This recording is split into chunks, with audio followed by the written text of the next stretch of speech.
right, so we're going to look at complex numbers, a continuation from yesterday. So we're still going to need those 4 rules to convert between rectangular and polar form. And we spent that day yesterday so that you would know those inside and out, so that today we can fly through that part of it. Now, a lot of today started off with some discovery, so let's talk through that a little bit. What we did in class was go ahead and divvy up these 9 problems. And it was kind of just, again, reviewing from yesterday. If I were to give you this complex number in rectangular form, can you convert it to trig form? And so I have 9 problems here. And like I said, we split it all up. And what we ultimately are looking for. So I gave this complex number and this complex number, and then the product of those 2 complex numbers. So if I was going to work with this in rectangular form, we would have to FOIL this together first. So if I were to FOIL that, I would end up with a -3, and then outer is a -I, inner is a -3I. So that's a -4I. And last would be a -I squared. But a -I squared really turns into a +1 with my -3, so I have a -2 minus 4i. So then what I had students do is I had them take this complex number in the same way we were taking these and convert it to polar form. And then ultimately what we're looking for is some sort of a pattern in which you multiply 2 complex numbers to get this resulting complex number. But this is the rectangular way. What would it look like if you did it in trig form? And so you weren't there for it, so I'm going to kind of jump in and just, here's what we found out, is if you change this to a complex number in trig form, and this one to a complex number in trig form, we can get to this number in trig form very, very easily without having to do the FOIL thing. Not that FOIL is tricky, but we have an even faster method when it's in trig form, which is going to end up being very, very helpful for us. So what we discovered is that if you have these 2 trig form numbers, and I try to multiply them, all I end up having to do is multiplying these R values. So this would end up getting me an A times a B. And then what we noticed happened was if you were trying to multiply, the end result really just came up with a theta value that was equal to this theta plus that theta. So if I add the 2 angles, that's what my resulting product would be. So it would look like this: cosine of alpha plus beta plus I sine alpha plus beta. And it turns out to be a really quick method to multiply complex numbers.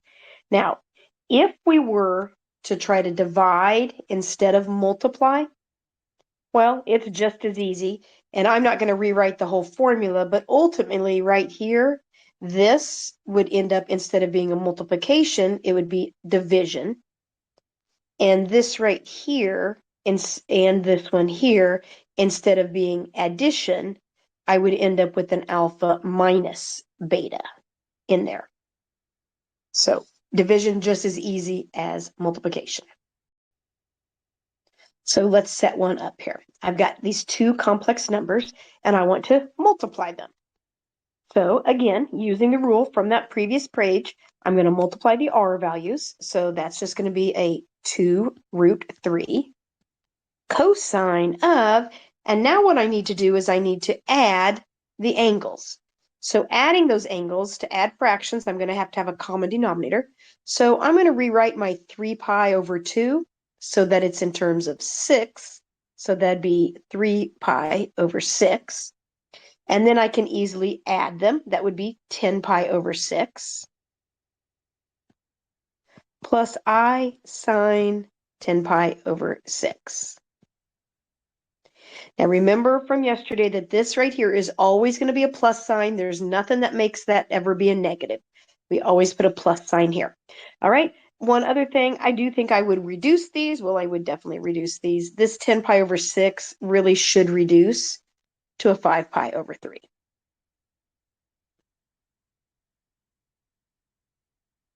And we're done.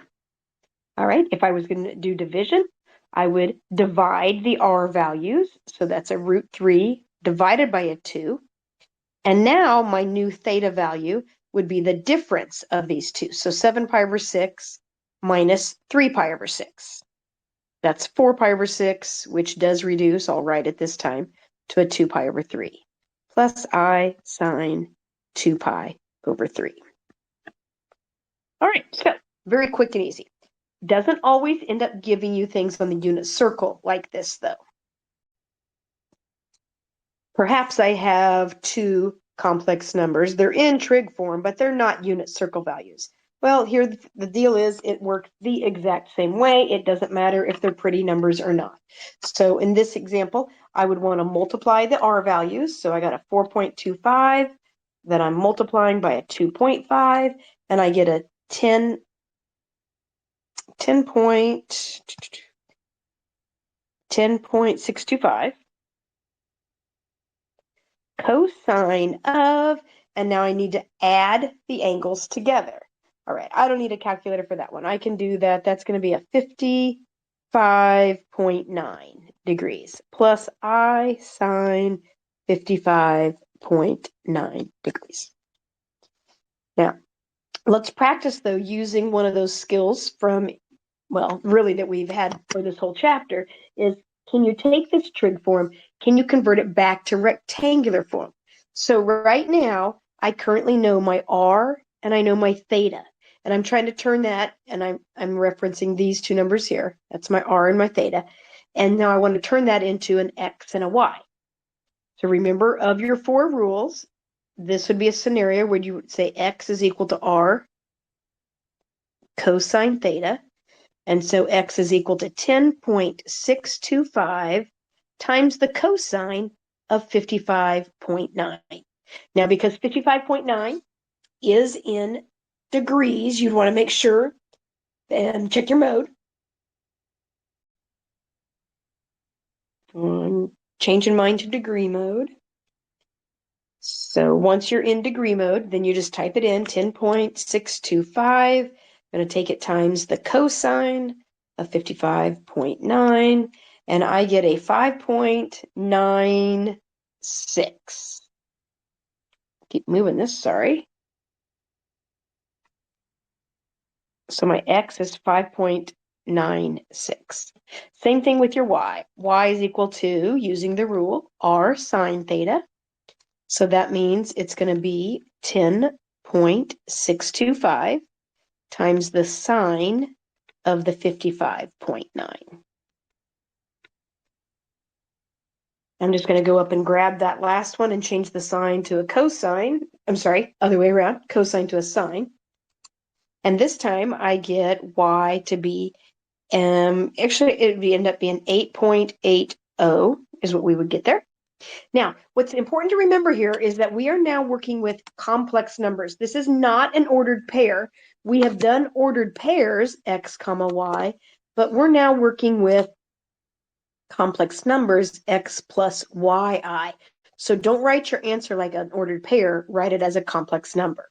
5.96 plus 8.80i.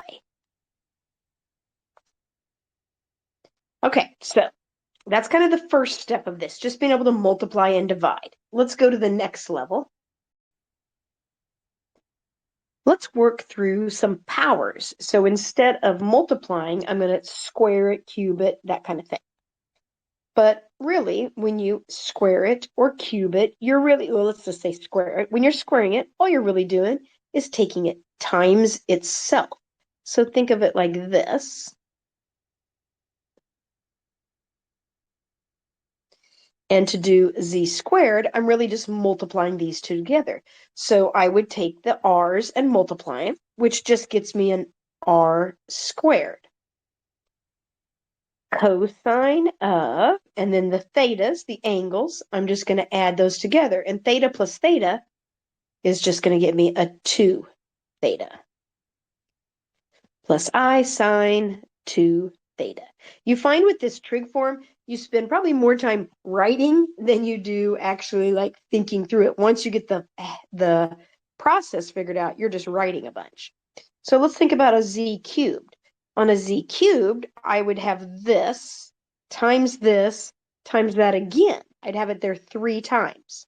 And so for my r's, I'd have r times r times r. So that's going to be an r cubed. Cosine of, and then I would take theta plus another theta. That's a 3 theta plus I sine 3 theta. And hopefully you're catching on. Okay, without a whole lot of thought here, this is going to be an r to the 4th. This is going to be a cosine of 4 theta plus I sine 4 theta. And that is really what we would consider DeMoivre's theorem. DeMoivre came up with this idea of taking complex numbers to a power. So the formula we would use, actual DeMoivre's theorem, is anytime you're taking a complex number to a power, all you really have to do is take your r value to that power, and you would take your cosine and your angle that you would have, instead of just theta, it would be n times theta plus I sine n times theta. Now, that may not seem like a big deal, but it kind of is. Let me show you why. Let's take a look at this problem. I want you to take this complex number, -1 plus root 3i, and I want you to take it to the 12th power.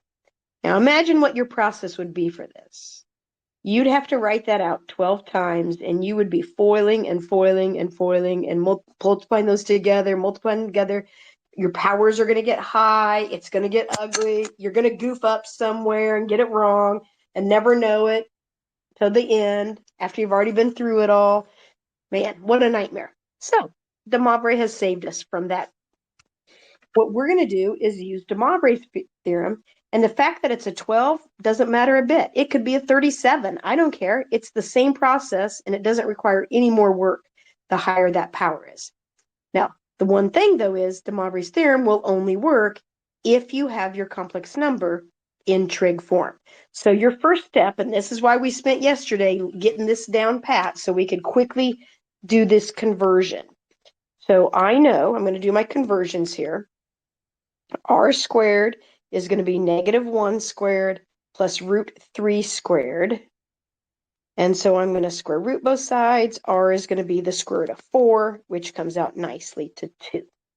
Now, just a quick reminder that when you're doing this little Pythagorean theorem step, that you are only using the coefficient on the I. The I is not part of that. So I only put 3. I only squared the root 3. I don't square the I. It has nothing to do with it. All right. Then I'm also going to do tangent of theta is equal to my y over my x. So this is a negative root 3. And so I have to think about when is tangent negative root 3. And by now we know our unit circle well enough to know that that's going to happen. I'll go ahead and give us a quick little sketch. It's going to be -3 right up here or down here. Now, which one of those do we want to write, though? Well, it's important to recognize what quadrant this is in. So the original went left and up. So that is a quadrant 2 complex number, which means when I go figure out theta, I also need it to be quadrant 2. So when I'm deciding between my two options, that's going to dictate, all right, I want it to be the 2 pi over 3 option. Now, I have now figured out the complex number in trig form. It's going to look like this. 2 cosine of 2 pi over 3 plus I sine 2 pi over 3.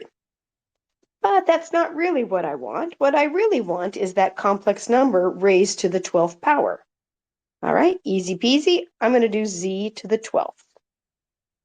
Well, my r value, using DeMoivre's theorem on that previous page, remember, you can peek back there at your notes, it's going to be a 2 to the 12th.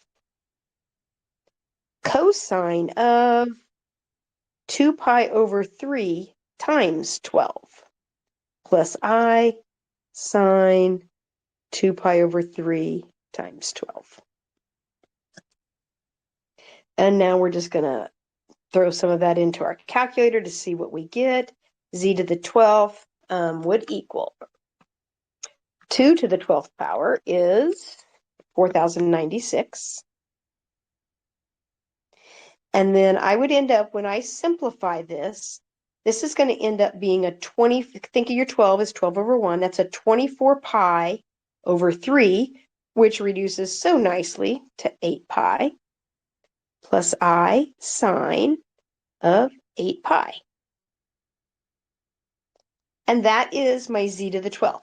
Although it's still kind of cheating because that's in trig form and the original problem was in rectangular. And if I was really going to write it 12 times and FOIL for the next 4 hours to figure out that answer, well, my answer would end up in rectangular form.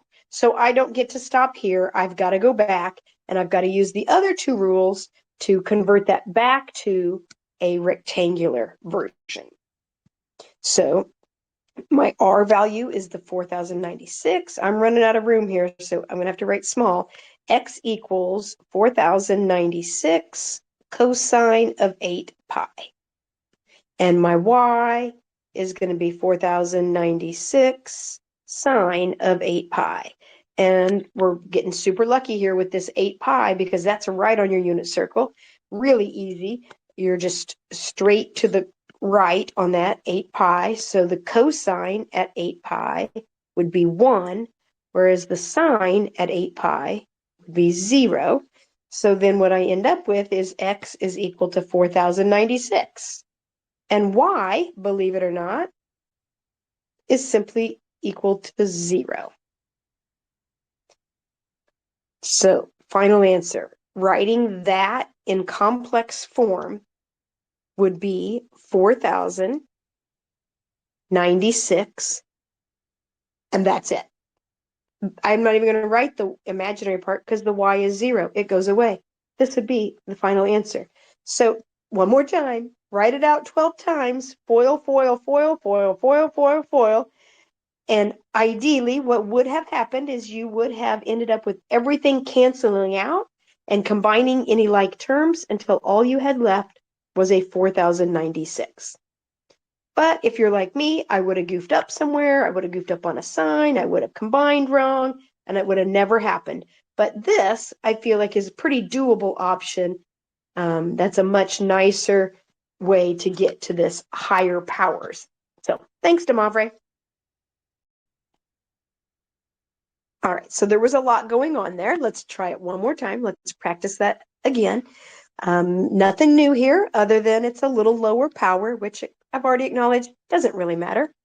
So first thing again, the only way DeMoivre's theorem is going to work is if I put it in trig form. So I have r squared equals 3 squared plus negative 3 squared. I end up with r being the square root of 18. Now I'm going to actually leave that as the square root of 18. I'm not going to break that down, and I'll show you after a while here why I prefer to leave it like that. The tangent of theta is going to be negative 3 over 3. And that's just going to reduce to a negative 1. And tangent of theta, I know, is negative 1 either here or here. And looking up at the original, I am going right and I'm going down. That is quadrant 4. So that means when I'm deciding what theta is, I want to use quadrant 4. Now, earlier, if you were in class, we did that whole activity where I had you keep that as a negative angle. We're not really going to want to leave that as a negative angle. I'm going to leave it as a positive, and I'm going to call that theta value 7 pi over 4. So z is the square root of 18 cosine 7 pi over 4 plus I sine 7 pi over 4. But what I really want to do is I want to take my z to the 6th power. So that means I have to take my r value to the 6th power. So if you think about it, this right here is why I wanted to keep this as just a single radical, not like with a number in front of that radical where it gets a little bit uglier looking. It's smaller numbers. But what I like to do is I like to think of this. If I am going to do an r to the 6th, I'm going to think of my 18, my square root of 18 as an 18 to the 1/2. And then I'm going to take it to the 6th power. And what I like about that then is that's quick and easy. That's just an 18 to the 3rd. And that's quick and easy to enter. And sometimes you can just do it even in your head. This one I cannot. So I end up with a 5,832 for that one. And then what I'm going to do is I'm going to take the angle and I have to multiply it by 6. So if I take that times 6, it's going to be a 42 pi over 4. That's going to reduce to 21 pi over 2.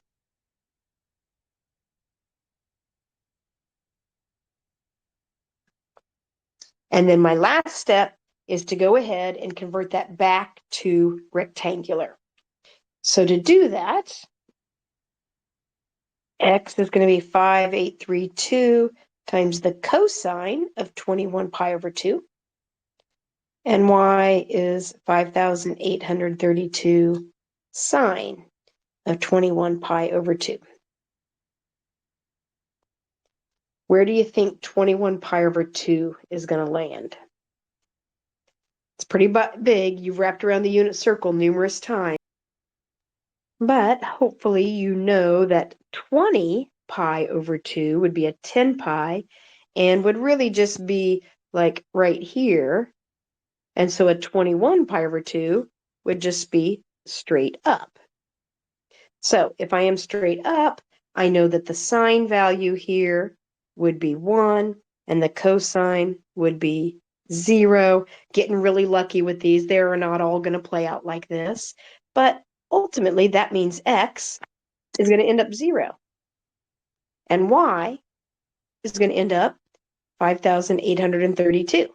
So this is going to turn out very similar to the last one, since one of those ended up to be a 0.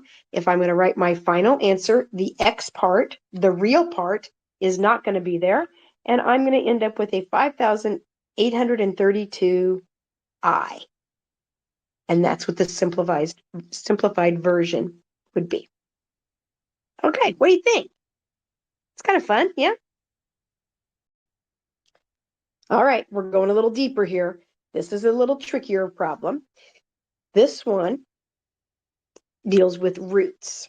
And so roots, really, still doing DeMoivre's theorem. I'm just going to look at this root, though, as though it's a 1 plus I, and instead of a fourth root, it's to the 1/4 power. Now, ultimately, I'm going to start off the same way. I'm going to convert. R squared is going to be 1 plus 1, square root it. So r is the square root of 2. Tangent of theta is going to be 1 over 1. So theta is going to be pi over 4. And so I could write this. Now I'm stopping right here, though. I'm stopping there because there's more involved when we're doing the roots than there is when you're just doing a basic power. And here's sort of the thinking, without getting too deep into college algebra. I'm going to do a little recap of some things. If you'll remember from college algebra, if I were to solve something like this, I would probably do x cubed equals 1, cube root both sides, and I'd get x to equal 1. But I know in the back of my mind, because this is a cubic, I'm supposed to get 3 answers, and I did it. So just this cube rooting both sides, I know I'm supposed to end up with 3 answers, and I only got 1. Same thing here. If I'm fourth rooting, I should get 4 answers, not 1. So I've got to do something differently on the roots. And it happens right here, at this stage here. When I said, oh, and then obviously theta is going to be pi over 4, well, not obviously. I would have other options for theta. Now, when I say other options, I don't mean like pulling from a different quadrant. It still has to be in the first quadrant because the original problem was in the first quadrant. But can't I wrap around my unit circle and land here in the first quadrant again and wrap again and again and again? I have an infinite number of options that I could use here. I just chose pi over 4 because it's the smallest, simplest one. But when we're doing roots, we have to, the way that we get the other solutions will be from wrapping around your unit circle. So when you're doing the roots, right here, when we write theta is equal to pi over 4, well, not really. Theta is equal to pi over 4 plus 2 pi n. Now, not quite done. Because I'm doing fourth roots, what that's going to mean is this r that I'm doing right here, this root 2, I'm not even going to write the r. Well, I could. So to do the fourth root means I'm going to have a 2 to the 1/2 to the 1/4. So now I'm going to end up with a 2 to the 1/8, and that's going to be my r value. And over here on my theta, remember that you would have to then take your theta times 1/4, and multiplying by 1/4 is the same as dividing, oops, let me fix that, hang on, is the same as dividing by 4. Multiplying by 1/4, same as dividing by 4. Okay, so then what I have here is I have this as my r value, and I have this as my theta value. But again, I've got to write multiple answers. You're going to have to write really little. I should have said that earlier. Sorry. You need to write little on this problem. Okay, so I'm going to have 4 answers that I have to list. So here's my first one. My first one is going to be this 8th root of 2. That's how we would write it, not 2 to the 1/8. We'd write it as an 8th root. And then I'm going to have cosine of. All right, so this right here, the pi over 4 times the 1/4, gets you your first answer. And a pi over 4 times a 1/4 is just a pi over 16. Plus I sine pi over 16. That would be your first answer. But I need 4 answers, so I'm going to do it again. I'm going to stick with this 8th root of 2. That is never going to change. That stays put.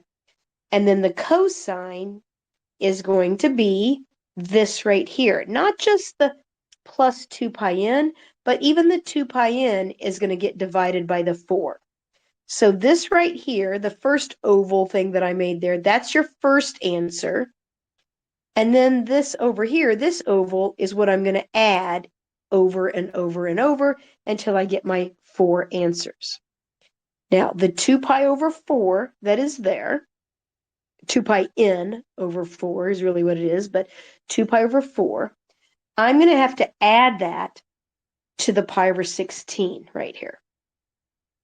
So I really would like that to be in 16ths so that it will add nicer. So really a 2/4 is the same as an 8/16. So this right here then is going to be what I add over and over.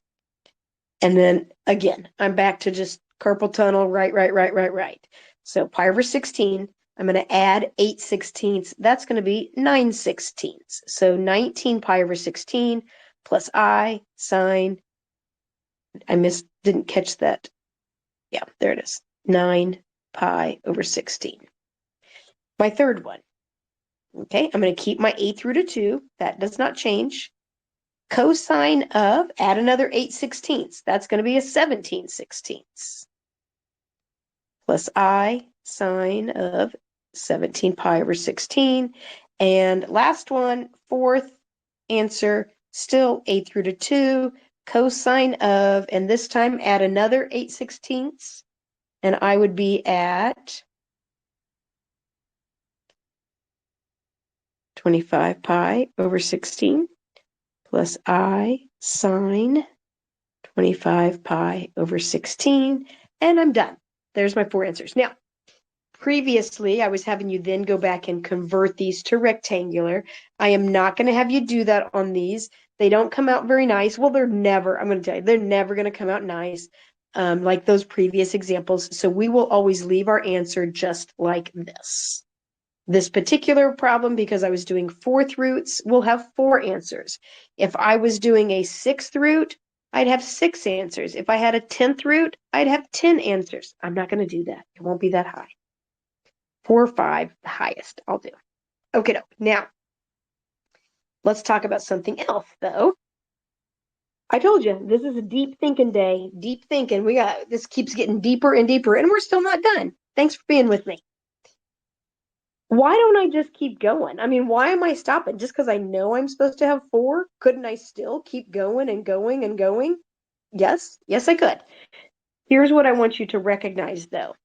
I want you to look at where these angles are that we came up with. We started off with a pi over 16. Okay, that is a teeny tiny angle. That is going to be like right there. And then look at where your next angle is. It's a 9/16. That is just a teeny tiny past 8/16. And 8/16 would be pi over 2. So this one would fall just a little bit past pi over 2, right there. And look at the next one, 17/16. That is just a little bit past pi. So it's going to be right here. Do you see how these are all playing out? My next one, my 25 pi over 16, is just going to fall just a little bit past right here.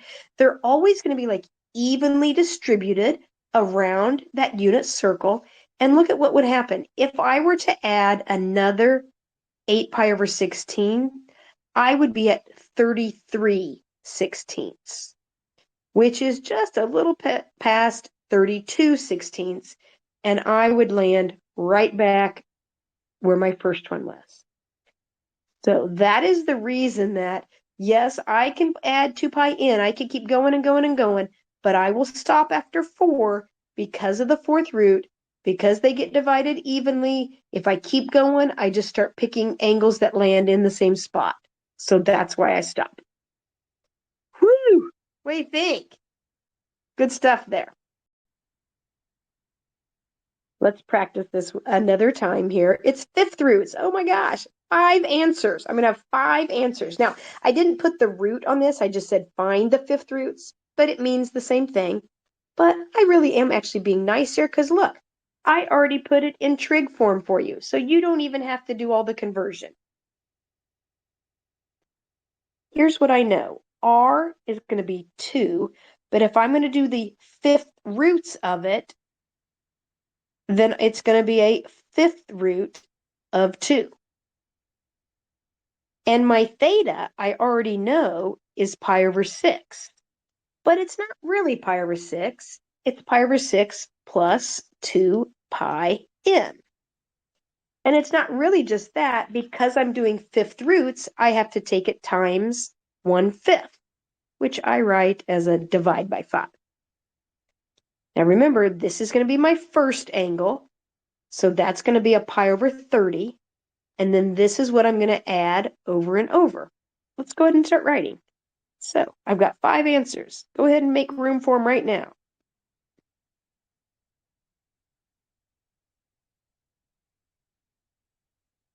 All right, the first one is going to be the 5th root of 2. Cosine of, and the first angle, remember again, was the pi over 6 over 5, which is a pi over 30. Not a unit circle, never going to be. That's okay. Looks like this. Next one stays 5th root of 2. Don't change that. Cosine of, all right, so now here's where I'm going to start adding again. So again, right here is what I'm going to add. I'm going to add 2/5. I would sure like my 2 pi over 5 that I'm going to add to be in 30ths so that it will add nicely. So that's really a 12 pi over 30.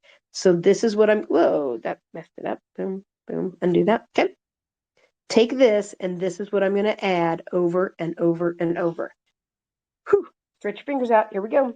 Adding 12 pi over 30. So this is going to be 13 pi over 30. plus I sine 13 pi over 30. Next one, fifth root of 2. Cosine. Add it again, 12/30ths. 12/30ths is actually going to turn into 25 pi over 30. Now, we are doing this in my math lab, and just like I would count off if you don't reduce fractions, so will they. So your 25/30ths actually is going to reduce to a 5 pi over 6. So if you get lucky enough to get an angle to reduce, you do want to go ahead and do that. All right, fourth one, keep the R value the same. All right, so I was at a 25/30ths. If I add 12/30ths, that's 37 pi over 30.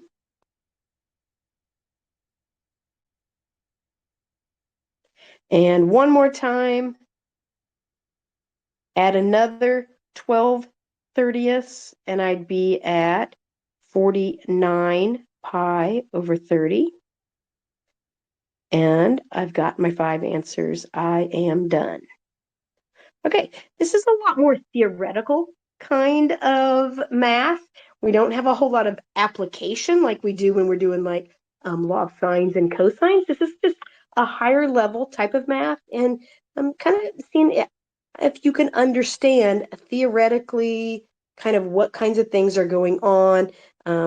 Trying to show you kind of an example with that unit circle and what it looks like to help give some concrete conceptualization with this.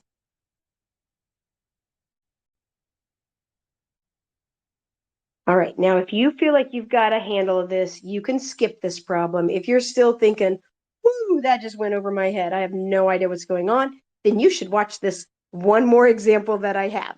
But we're not done. There is another slide after this that we have to talk about. So if you feel like you're going to skip this one, don't bail on me. Just go to that next slide. But here I go. I'm going to do cube roots already in trig form for us. If it's not in trig form, you have to do the work to get it there. Cube roots. All right. So that means that if my R value is currently a 3 to the 1/2, which is what a square root of 3 would be, and then I have to do cube roots, so it's going to look like this. So I'm going to end up with a 3 to the 1/6, which I'm going to write as a 6th root of 3. So that's my R value that I'm going to use. And then my tangent of theta. Actually, I don't even need to do the tangent of theta. Sorry, they already told me theta. Theta is 2 pi over 3 plus 2 pi n, and then always divided by whatever root you're going to do. So we're doing cube roots. I'm going to divide it by 3. This is always your first angle. This is always what you're going to add. I'm going to have 3 answers since I'm doing cube roots. It's going to be a 6th root of 3 every time. And then all we got to work on are those angles. Cosine of. All right, I've got this 2 pi over 3 divided by 3. That's going to be a 2 pi over 9 plus I sine 2 pi over 9. And then what I'm going to have to do is I'm going to have to add this 2 pi over 3. But I would sure like my 2 pi over 3 to be in ninths so that it will add nicely. So that's going to, not really reduce, I'm going to build it up to a 6/9. So now this is 8 pi over 9 plus I sine 8 pi over 9. Cosine of, add another 6/9. It's going to take me to 14 pi over 9 plus I sine 14 pi over 9. Oh man, I got a great hint for you. Those people that fast forwarded through this are going to regret this. Okay. You really, when you're entering this in my math lab, you are going to want to type the first one and then copy it and then paste it, and you just have that one little thing you got to tweak on it. But otherwise, it takes forever to sit there and type these all in. So definitely copy and paste. Okay, last thing, roots of unity. All right, so we use the word unity to imply the root of 1. So the square root of 1, or cube root of 1, fifth root of 1, whatever it is. Well, we kind of did that cube root of 1 earlier. And we got just 1, but we knew there were 3 answers. Now, knowing now, and this is part of why I showed you how this plays out on the unit circle, that these are always going to spread across the unit circle evenly. So let's look at what it's going to look like when I do a cube root of 1, and then I'm going to use that concept to do 4th roots, 6th roots, 8th roots. I can do a bunch of roots. All right, so the cube root of 1, you have to think of 1 as a 1 plus 0i. And so when I do my r squared is going to equal 1 plus 0. I guess I could write that. Square root both sides. The square root of 1 is just 1. Okay, r is just 1. That's easy. All right. Now I'm going to do my tangent of theta. It's going to be the y over the x. Well, that's just 0. And really, it's going to look like this every time. It doesn't matter if I'm doing cube roots or 4th roots or 6th roots. Every time, these same values are going to come up because my original problem is going to be this right here. So tangent is 0 anytime you are at 0 or pi, but look at where you're at. You're right 1 up 0. So this is really at 0. So theta is going to be equal to 0. Oops, don't make that look like a theta. Theta is 0. Okay, so now look at what that would look like if I was going to do the cube roots. Now I'm going to do this. I almost would rather you just watch. Just watch. Don't write this all down. I'm going to show you. We're kind of building into something. I want this to make sense in your head here. So here's what we would do. You're going to take this 1, but you're doing cube roots of it. Well, the cube root of 1 is still just 1. And if I do cosine of 0 plus I sine cosine of 0, well, the cosine of 0 is 1. Good. And this, oh, what did I write over there? That's crazy. Did you catch that? Were you like, what are you doing? Gotta find my eraser here. I don't know what that's about. All right, so the sine, oh, hang on. I caught it. I saw it. It's not a theta. It's a 0. And the sine of 0 is 0. So the imaginary number goes away. Okay.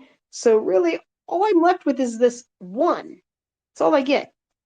It's 1. Or 1 plus 0i.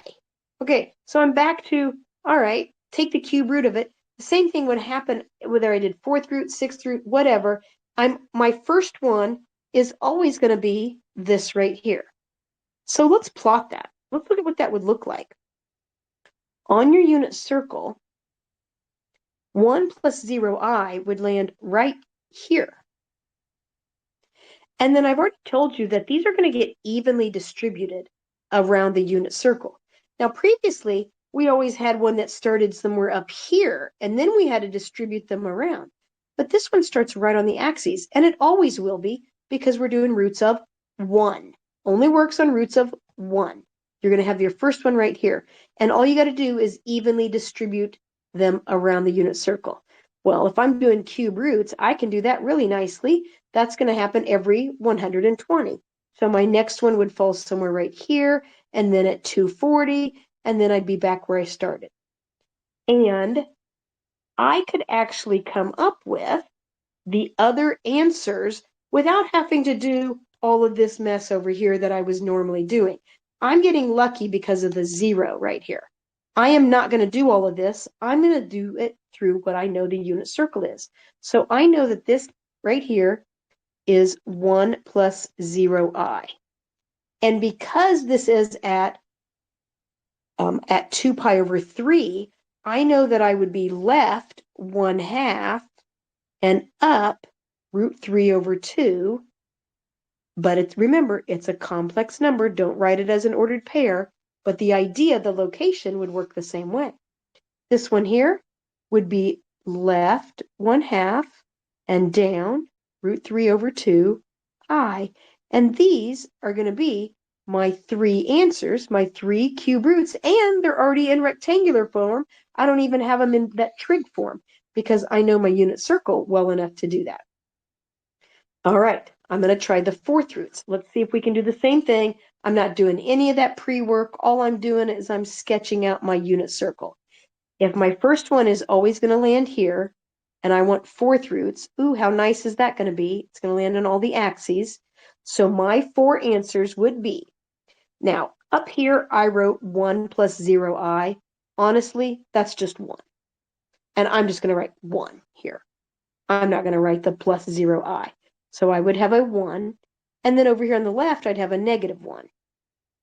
And up top, that'd be a 0 plus 1i, or just I. And straight down is 0 minus 1i, so that'd be a -i.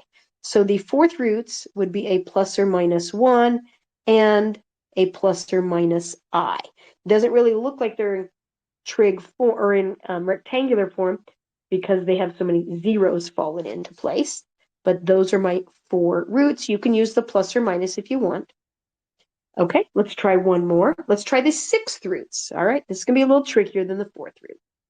But your first one is here. And 360 divided by 6 is 60. So I'm going to have one every 60 degrees. So it's going to land at 60 and 120 and 180 and 240 and 300. And then I'm back. Boom. It's these 6 spots. And I'm going to write all of these in as a complex number. So this is 1 plus 0i. I'm just going to write it as a 1. It's got its matching one on the other side. It's a -1. But these others landed a little bit less ideal. So this one right here would be 1/2 and then up root 3 over 2i. Do you see where this one down here would be a 1/2 minus root 3 over 2i? I don't mind if you did a plus or minus on that and catch both of those at the same time, kind of a shortcut like I did over here. That would be all right. But we've got to end up with 6 answers, so let's write these over here. This one is a -1/2 plus root 3 over 2i. And this one down here is a -1/2 minus root 3 over 2i. And again, you could do a plus or minus on that set. But those are your 6 different 6 different complex roots. Now, do you feel like that would work on any number of roots? Well, it would work. We just wouldn't be able to do it in our head quite so nicely. It would have to divide evenly over the unit circle. So 8th roots would work nice.